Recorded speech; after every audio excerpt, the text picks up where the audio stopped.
O futuro dá medo, não dá? Ver tudo à sua volta mudar e ficar mais avançado enquanto você mal consegue acompanhar é um pouco aterrorizante quando você para pra pensar demais. Só que não importa pensar nisso agora. Seu implante ocular tá bugando e o dinheiro do teu último trabalho ainda não caiu. Nesse momento, esperar que você não foi passado a perna é inútil. Agora, se não aguentar a pressão da sociedade, seu único destino é manchas vermelhas e um beco de concreto aleatório. Mas calma aí, eu não tô querendo te assustar. Por aqui todo mundo passa por isso. Nessa cidade, todo mundo tem objetivos. Basta você tentar alcançar os seus. Um lugar que sonhos podem se tornar realidade, mas podem também colidir com seus piores pesadelos. Então liga seus neuroimplantes e segura, que agora é hora de mergulhar num lugar que cada pixel guarda um segredo e qualquer sombra carrega uma história. Bem-vindo ao sujo mundo encharcado de neon. Aqui, o quão longe você vai chegar vai depender apenas do que você está disposto a fazer. E o futuro é tão brilhante quanto o piscar de neon em uma placa holográfica. Se conecta e bora explorar os circuitos dos animes. Bem-vindo ao futuro. Bem-vindo aos animes cyberpunk.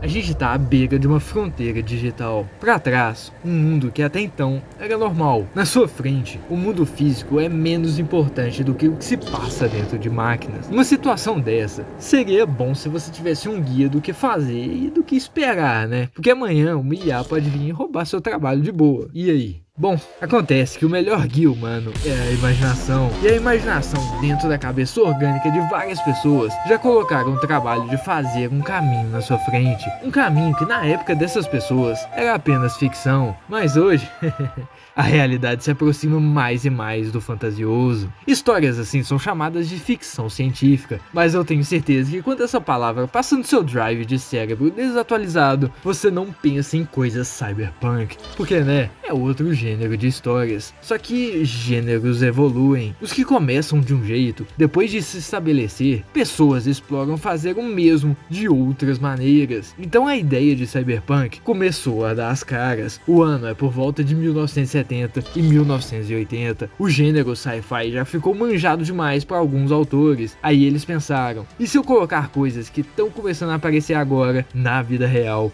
e imaginar como elas seriam em um futuro extrapolado? E se você olha ao seu redor, sem filtros, é inevitável que tecnologia se junte com dinheiro, violência e drogas. Durante esses anos, essa ideia de sci-fi mais suja, sem gente pimposa teleportando pizza dentro de casa, o tema então foi amadurecendo até a chegada de Neuromancer. Neuromancer não é um anime, nem sequer é um mangá, muito menos foi feito por um autor japonês, mas com certeza foi feito com a base na cultura japonesa, a mesma que passava por uma bolha econômica incrível que botou o país num crescimento insano, um crescimento que visualmente você já consegue entender de onde o estilo de arte de cyberpunk se baseia. Só de ver Tokyo depois dessa época, você não precisa nem pensar duas vezes. Só que uma bolha tem que estourar, e quando o assunto é dinheiro, o desespero domina as ruas iluminadas à noite e o futuro parece não existir. Mas Neuromancer não se passa em Tóquio, e sim uma versão de Chiba, uma região que principalmente naquela época era bem desenvolvida em termos de produções e fábricas. Antes, o gênero era apenas uma ideia diferente de ficção científica, mas agora Neuromancer chegou para colocar um ponto no neon e falar: isso aqui que é cyberpunk. Prédios insanamente altos com um ecossistema inteiro em seus interiores, poluição, céu com cores mais tristes do que ver que você colocou leite na tigela e o cereal tinha acabado, cyberspace, runners, mercenários, AI, todo o básico do tema de cyberpunk foi delimitado em Neuromancer. E assim, juntando com o título de um livro de Bruce Baker de 1989, Cyberpunk nasceu. Assim como as pessoas no Oeste amaram esse gênero que não se segura em mostrar nada e geraram vários outros livros como John Mnemonic, filmes como Blade Runner e jogos de tabuleiro como Cyberpunk 2020. Só que as pessoas do Leste também amaram bastante, porque afinal a cultura japonesa já era inatamente atrelada ao surgimento do gênero, um gênero que pro sci-fi é que nem Dark Fantasy é pra High Fantasy. Uma pessoa que procura as histórias de Tolkien não é necessariamente a mesma que procura as histórias de Kentaro Miura. A vontade de consumir o supostamente errado, tabu, uma história que te faz sentir tenso, medo, receio, atraiu muitas pessoas, e em paralelo com o mundo ocidental, o mundo das histórias japonesas de cyberpunk começaram a aparecer. Akira. Esse é um dos primeiros e talvez um dos mais importantes. Muitos só conhecem o filme, mas o mangá é igualmente importante e teve seu início bem antes. Akira foi uma obra que abriu os olhos do mundo do que é possível em uma animação no gênero, e junto de Neuromancer, ajudou a definir o que é cyberpunk lá no seu início. A possibilidade foi criada, um gênero que anteriormente só era adaptado em livros, jogos físicos e no máximo filmes live action, agora recebeu uma nova pincelada, uma que encaixa perfeitamente com tudo que o gênero aborda, juntar o futuro tecnológico hostil e sujo com a imaginação do passado feito no passado. A estética de Akira é simplesmente perfeita pro tema de cyberpunk. Você pode falar mal o que for da história, mas a animação feita à mão de meados de 1980 é feita com exímio aqui e é simplesmente perfeita, principalmente para esse tema. É suja, é análoga e é uma peça de quebra-cabeça que se encaixa perfeitamente em um tema sujo e tecnológico. Akira mostrou pro mundo o que é cyberpunk, o que é um filme animado e também o que é arte. E o mundo respondeu querendo mais. Só que a coisa não é bem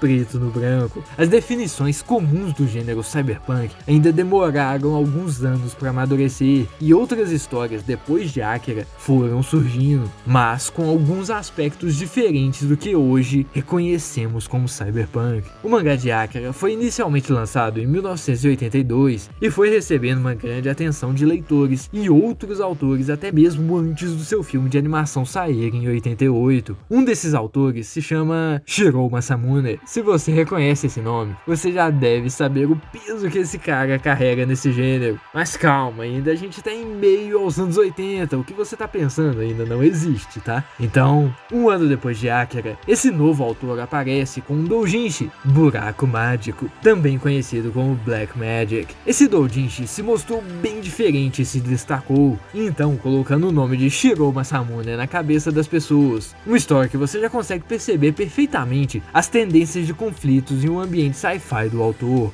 um mundo diferente, mais familiar, avançado, tecnologia e um certo contraposto no sentimento do que é ser um ser vivo e o que é ser uma máquina, borrando o limite de cada um. Esse doujinshi se mostrou popular o suficiente para receber uma publicação oficial em 1985 e também uma OVA em 87, antes mesmo do filme de Akira, só que o OVA não é lá muito parecido com o manga, então são quase duas histórias separadas. Mas Black Magic, mesmo recebendo alguma notoriedade, ainda estava engatinhando no mundo, tanto na qualidade de contar histórias do autor, tanto no próprio gênero cyberpunk. Só que é aí que em 85 ele aparece com duas outras histórias. A primeira e mais famosa dentre as duas é Dominion, um mangá que de alguma forma eu sempre acabo falando indiretamente nos meus vídeos, mas enfim, um mangá que é bem importante em vários temas e em formas diferentes, sendo um dos principais pilares na era de ouro dos OVAs. E também uma das obras que ajudou a popularizar a ideia de meninas gato na sociedade. E agora também, um grande passo dentro de cyberpunk. Dominion era visivelmente melhor do que Black Magic. A forma de contar uma história melhorou, mostrando uma cidade ferrada, poluída e suja, em meio à violência e maneiras brutais de lidar com as coisas em um lugar como aquele. Porque não tem muita coisa mais legal do que ser um policial no futuro e o veículo de trabalho ser um tanque.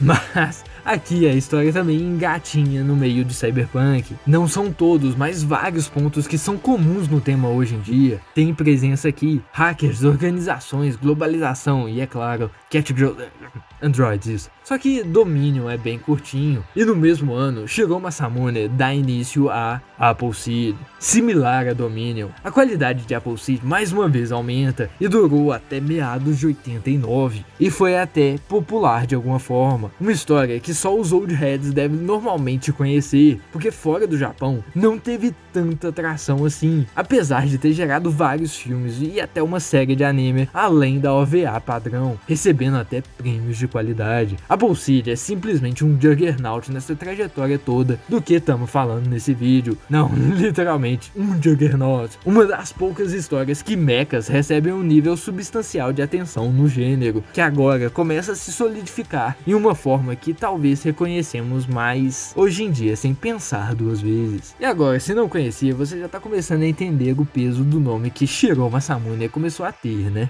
Só que isso não é nada ainda, porque seu melhor trabalho ainda tá por vir. Mas calma aí, porque antes disso, algumas coisas importantes aconteceram também. 1987 foi um ano importante pro cyberpunk japonês. Obras muito marcantes foram lançadas aqui. Uma delas é Money Money, Meiichi Monogatari.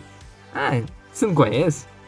Esse filme também é chamado de Neo Tokyo. Se você já assistiu ou leu Akira, parece familiar, né? Pois é, esse filme contém 3 histórias diferentes que puxam pro tema tecnológico. Uma delas é feita literalmente por Katsuhiro Otomo, o autor de Akira, e serviu bem como uma base pro filme revolucionário que veio no ano seguinte. Só de ver as similaridades entre as duas obras, você já consegue entender como que isso tudo aconteceu. Mas isso não é tudo. Em outro lugar no Japão, um rapaz chamado Kenichi Sonoda, e é o mesmo autor de Gunsmith Cats que nós falamos há pouco tempo. Ele então ajudou a produzir os personagens de uma obra, Bubblegum Crisis. Na terra das OVAs, essa daqui nem quadrinhos teve e foi diretão pra TV, e tem suas grandes similaridades com Akira. Ao invés de Neo Tokyo, é Mega Tokyo. Não é uma treta em 2020 que acontece, mas um terremoto em 2032. Uma cidade que sofreu muito, mas que foi reconstruída pelos esforços de uma grande organização, por meio de máquinas. Uma terra dividida, figurativamente e fisicamente. Classes sociais são mais distantes do que nunca. A disparidade entre o mundo real a 1 centímetro da anarquia, com a dominância sobre todos de uma mega corporação, é mega presente aqui. Das histórias que surgiram enquanto o tema se solidificava, Bubblegum Crisis foi com certeza a que mais se assemelha com o tema hoje em dia, mas mesmo assim com suas liberdades que passam um pouco para fora desse diagrama, porque afinal a história que definitivamente definiu o que cyberpunk significa ainda estava para sair. A história que botou não só o Japão, mas o mundo inteiro de boca aberta e explodindo de possibilidades. O filme que fez isso saiu em 1995, mas foi em 1989 que o mangá foi feito. Qual mangá que você me pergunta? Apenas o magnum opus de Shiro Masamune, e para uma grande porcentagem do mundo, o ápice de cyberpunk, Koukaku Kidoutai, também conhecido como Ghost in the Shell.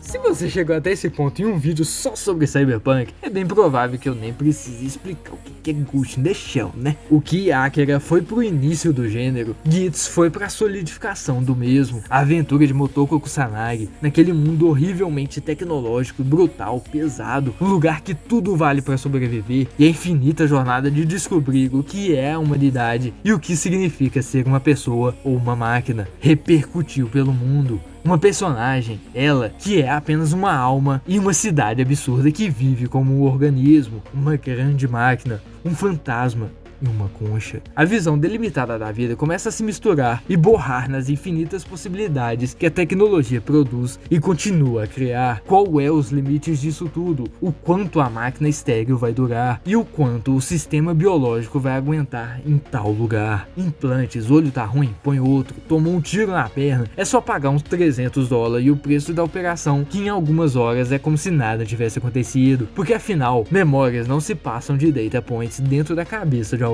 Se forem deletados, ninguém vai perceber. Mas a esse ponto, Ghost in the Shell pergunta pro mundo: você é você ainda? E infelizmente, com a ironia do futuro, Ghost in the Shell sofreu com as próprias perguntas. Sofrendo do sucesso, essa história também se pergunta: Ghost in the Shell ainda é Ghost in the Shell? Gitz foi gigantesco pro mundo e inspirou várias pessoas e autores. Matrix, por exemplo, não existiria sem Ghost in the Shell. Só que também, assim como as corporações dentro do tema cyberpunk cyberpunk só buscam o doce néctar do dinheiro, Ghost in the Shell foi esse mesmo néctar pro bolso dos gigantes. Filmes, séries especiais, mais filmes OVAs, mais séries, alguns bons, outros bem ruins. Se você não se importar com o painel monótono depois de acordar de alguns anos atrás, tem vídeos aqui no canal de praticamente tudo do Gits, se você quiser ver, tá lá. Mas enfim, mesmo em um tema tão promissor, tão cheio de possibilidades e quase nenhuma competição, a partir do primeiro filme, nada mais captura a mesma essência mágica de Cyberpunk, standalone complexo, sendo o único que chega a algum ponto de qualidade que você aproveita seu tempo assistindo. O resto é tipo você ver uma vaca sendo milcada até a morte. Alguns ainda são divertidinhos, outros desafiam sua habilidade de pensar, não por falar bem dos temas existenciais, mas sim por ser horrível mesmo. Em algum ponto, às vezes, consumir só as obras famosas é melhor, mas é inegável o impacto que Ghost in the Shell teve no mundo cyberpunk. Sendo japonês ou western, todo mundo parou para ver aquele filme, e até hoje em dia são poucos que conseguem bater de frente nesse gênero. Ghost in the Shell seria o ápice, talvez?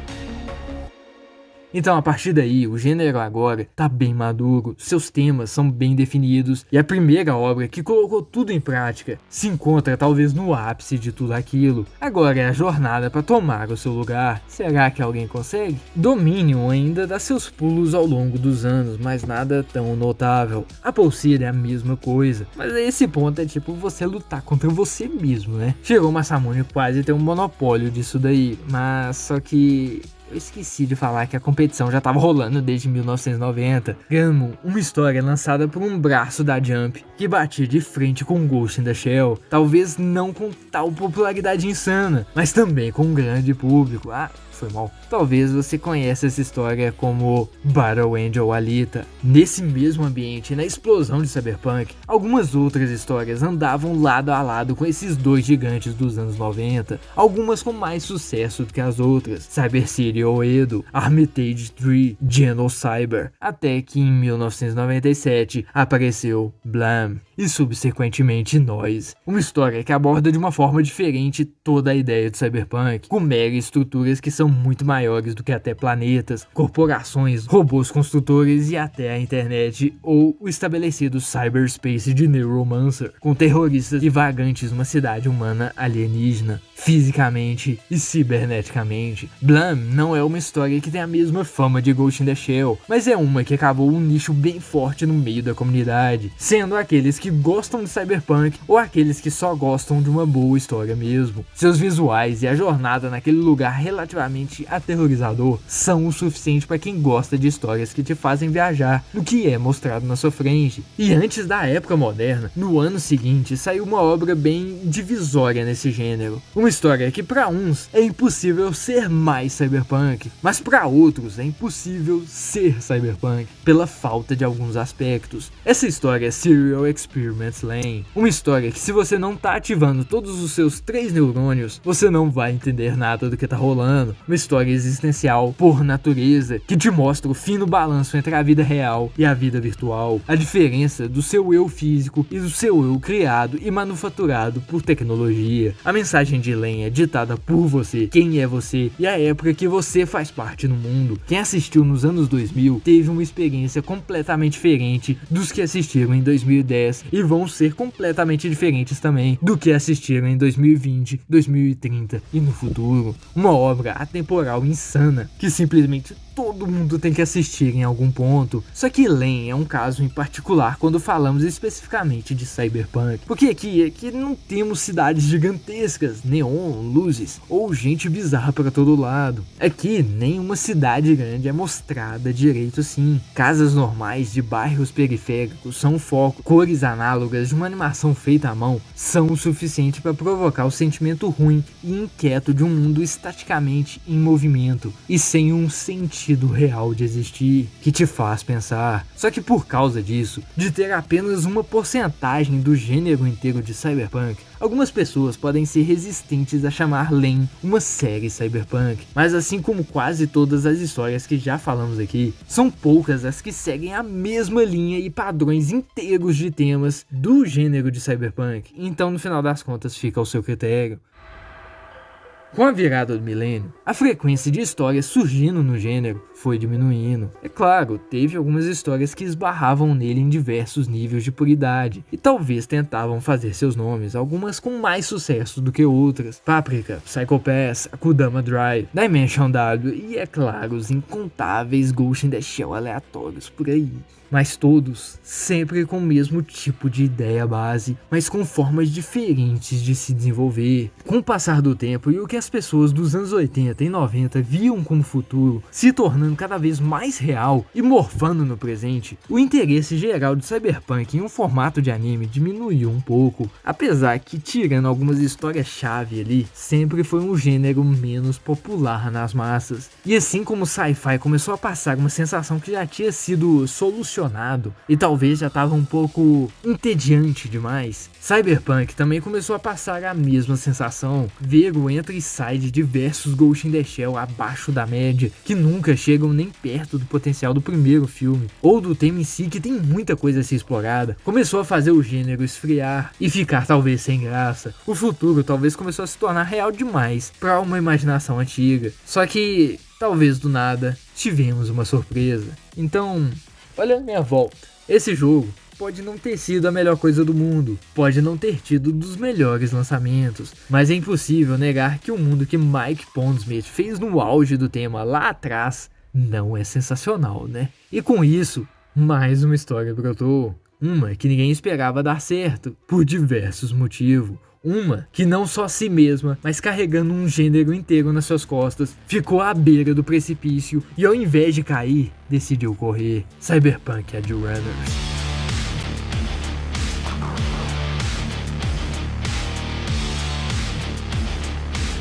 Como um Bounce Back Mark III, todo o gênero recebeu um sopro de vida, revivendo das baixas de volta para a mente do mundo inteiro. Edge Runners apareceu como um susto e mostrou que Cyberpunk não precisa ser só Motoko indo fazer sua 9.999 missão. Mostrou que o mundo, o gênero, o tema tem muito mais para contar, que o tempo de Cyberpunk não é coisa do passado. Ainda há espaço para um mundo futurista sujo, nojento e cheio de Chrome. Apresentou para todo mundo que histórias ainda estão escondidas nas sombras dos prédios e debaixo de corporações e tecnologia. Ser Cyberpunk não necessariamente precisa ser Ghost in the Shell, não precisa ser forçadamente codificado em falar da existência. A gente várias vezes esquece, mas a gente tem que lembrar que punk tá no título não é à toa. Edge Runners mostra um mundo à beira da lei, o que é necessário viver naquele lugar hostil. Um lugar que, se você para de tentar pelo menos um segundo, você afunda sem ninguém perceber. Mas se você voar alto demais, um futuro similar te espera. Night City é um lugar inútil, desgraçado, cheio de criaturas vis e desumanas, atrás apenas de viver. Só que isso é a vida, a sua vida. Nesse mundo cibernético, se você tem a audácia de falar que é punk mesmo, pouco importa o que você tem que fazer. Se divirta, o topo te espera. Você sabe que não vai viver o suficiente para chegar lá, mas a vida de um mercenário é assim. E que no mundo que você é ninguém, morrer com seu nome na história é o melhor objetivo a se alcançar. Apenas se divirta em toda essa merda acontecendo. Alguém te traiu? Seu parceiro de negócio decidiu te vender para um corpo. E daí? Faça pior com ele e com todos que te atravessarem. Ninguém está acima de você. Isso aqui não é conto de fadas. Finais bons não existem. Se junte à insanidade e tente tirar sua cabeça das profundezas que te agarram naquela falsa cidade. Porque, como um grande sábio disse uma vez, Cyberpunk não é sobre salvar o mundo, e sim sobre salvar você do mundo.